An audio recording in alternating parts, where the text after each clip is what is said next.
everyone, today we're going to be talking about functions, objectives, and constraints. And a lot of times you'll hear me talk about them as FOC just because functions, objectives, and constraints is really long. So basically, these three things are categories that we can put the different details about our problems into so that it's just a little bit easier to kind of figure out how everything goes together to create the problem we're actually trying to solve.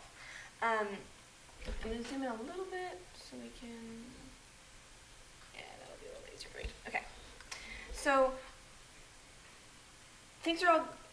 everything about your problem is kind of going to go into one of these three categories. So a function is something that the solution to the problem must do. Okay, so a function is usually a verb and noun pair. So something like fold clothes, right? So we've got our verb and we've got our noun, and together they tell us kind of one of the actions that this thing has to, there we go, that this thing has to be able to take. An objective is something that we would like our solution to kind of have about it, like a quality. So this is something that we want our design to be. Now, a constraint is something that our design must have. So these two things are kind of like cousins. And I'll explain what that means as I'm kind of giving examples. So, for example, an objective would be cheap. Okay, so this is something where it's kind of wishy-washy. It's kind of like a little bit less clear, right? Because for one person, cheap could be $5, and for another person, cheap could be $100. And it also depends on, obviously, what you're making. Like, cheap can be many different things, so it's an objective. It's kind of murky, but you kind of have an idea of what you're shooting for. Now, a constraint is something that your design must have. It's similar in kind of, it's something that your design should be, but it's something that is non-negotiable. It's something that you can say yes or no to very clearly.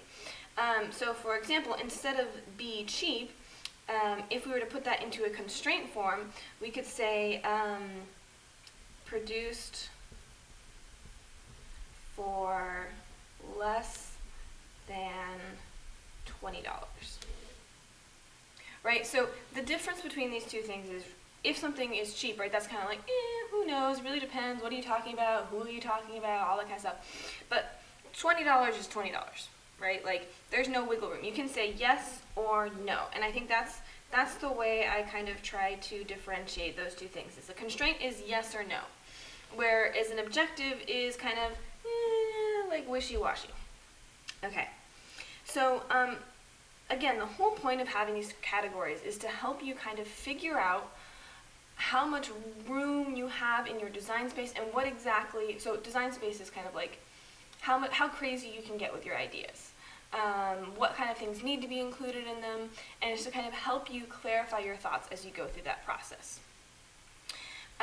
So let's say I am working on something. My client comes to me and tells me that he wants a better broom. Now, the first thing that we know is we never want to include our solution in our problem statement, so I want to think about, okay, what is going to be a better broom? What do they actually want by that? And I probably come up with something like, make something that picks up dust and dirt.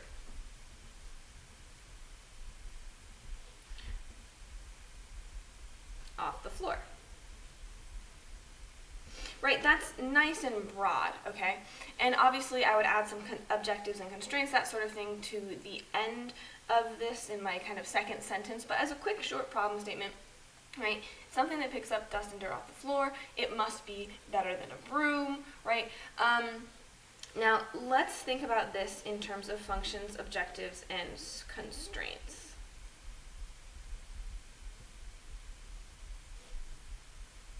So generally, we like to present these as a table, right? So we have 3 columns to our table, and we start putting in some functions, objectives, and constraints. So function, it must pick up dirt off floor.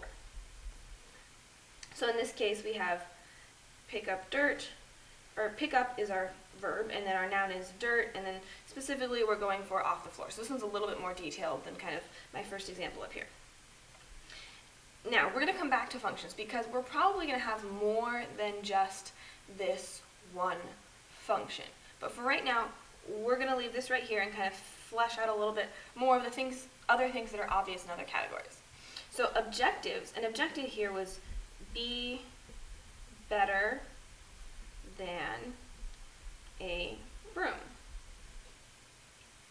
All right, but that's super vague, right? So this really isn't a very good objective because what does being better than a broom mean? What does my client not like about a broom currently? So if I'm breaking this down, right, because we want to break things down as much as we can because we're trying to make it really clear exactly what it is we're trying to design. So rather than saying be better than a broom, let's say not, or actually, we can make that into a constraint. So I was going to say not human powered.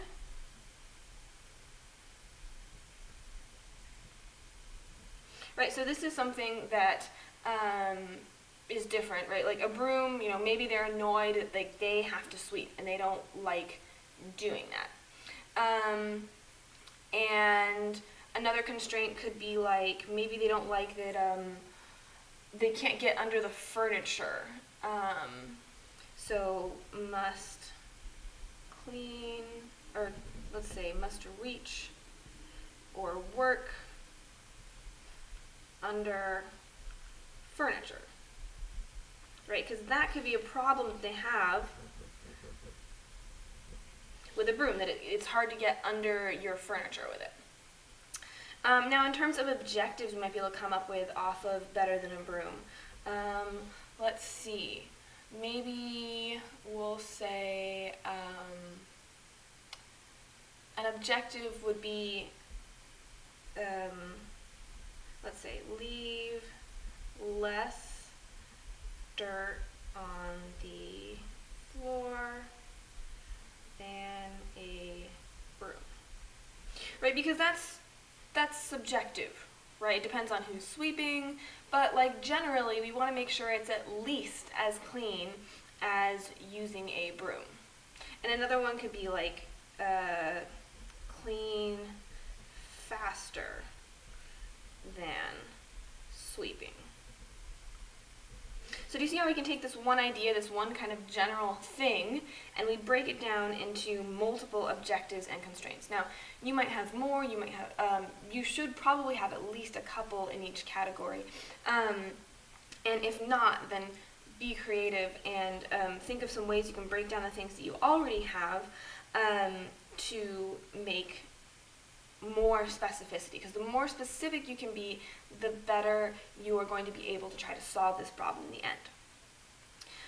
We can also, of course, turn these objectives into constraints if we want to.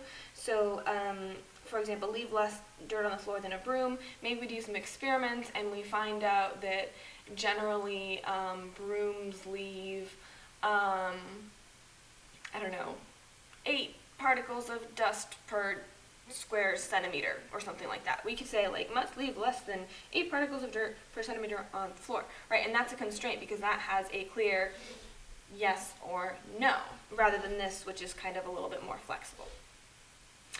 Hopefully those two make sense. Now let's dig into functions a little bit, right? So obviously we know this broom is going to pick up dirt off the floor,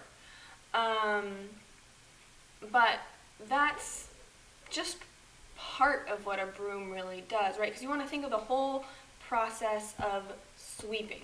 So it has to get dirt off of the floor, it has to be able to move around a room, right? Because if you can like set it down and it can like pick up dirt off the floor in this spot, like cool, that's not the same thing as what a broom does, because a broom is able to go around, move around a room and pick up stuff all over the room. Now that's human powered, which is something that we are explicitly not going for, but you have to think about that. That is also a function.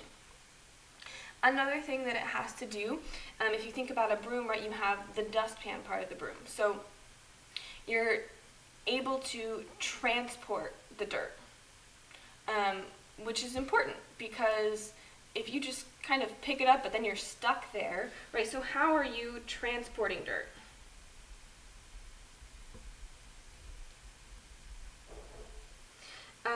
And you want to think about, you know, something like a vacuum, right? It sucks it up into a container that then you can dispose of, but that, and maybe there's a different way to say this instead of transporting dirt. Maybe it's like capturing dirt. I kind of like capturing dirt, right? And you know, you could come up with a definition for what capturing means, but it's able to like get it all into one place, versus picking up is something different, right? Like there's the thing that gets it off of the floor, and there's like the way of like actually like holding on to the dirt once it gets there. Okay, so we've picked up the dirt off the floor, we've moved around in different places, we've kept a hold of that dirt, and maybe another function is like dispose of dirt. So maybe it has some way to empty the place where it's capturing. Now, the important part of all of this is that I want you to notice how many more functions we came up with than we did initially, because we're really breaking down this problem. We want to think about all of the different steps, all the different moving pieces and parts to this problem. You're very rarely going to have just one function, especially if you have anything with moving parts or anything like that. And so what we'll end up doing is we're going to brainstorm for each of these different functions. Rather than what we've done in the past where we just say, oh, we need to make a better broom, and then you just brainstorm a better broom. Since we're doing a more detailed design process, we're going to brainstorm, okay, how do we pick up dirt off the floor? How do we move around a room? How do we capture the dirt? How do we dispose of the dirt? Because we can come up with a bunch of different ways to do all of those things, and by thinking about them individually, it lets us break down our problem in a different way that lets us eventually come up with a better idea. But for today, we're just coming up with these functions, objectives, and constraints charts, and then you should be trading your problem statement and your functions, objectives, and constraints with your partner so they can look it over. Let me know if you have any questions, and I will see you all tomorrow.